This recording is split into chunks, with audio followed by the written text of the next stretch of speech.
राधे राधे दोस्तों। आज मैं बहुत पुराना विवाह गीत लेके आई हूँ। पसंद आए लाइक सब्सक्राइब करें, ज़्यादा से ज़्यादा शेयर करें। चलिए सुनाते हैं।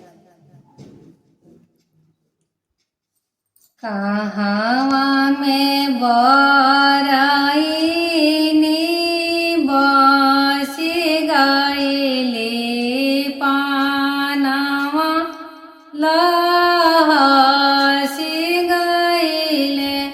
कहावा में बराई बसी गइले पानावा लहसी गइले। अरे माई कहावा के राजावा उमड़ी आइले। पानावा मोलाई लिहले। अरे माई कहावा के राजावा उमड़ी आइले। पानावा मोलाई लिहले। नैहर में बरईनी बसी गइली। पानावा लहसी गइले। नैहर में बरईनी बसी गइली।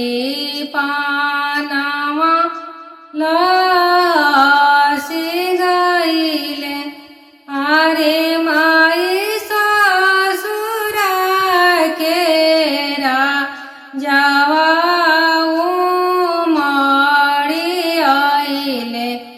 पानावा मोलाई लिया।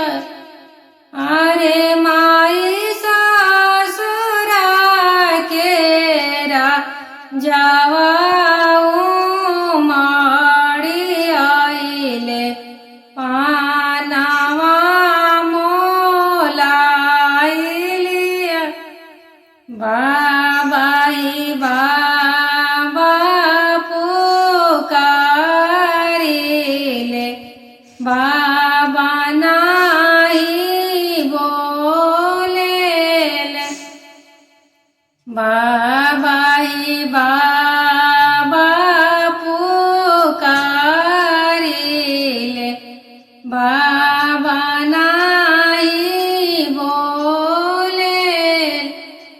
अरे बाबा राउर गड़िया छे केले नेटुआवा लोगावा मांगेले दुलारी दिया।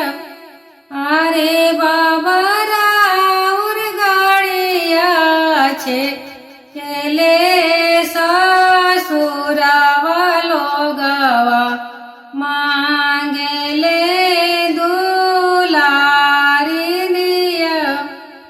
गैया जे दियालो बछरुआ जोगे भैंसी परड़ुआ जोगे।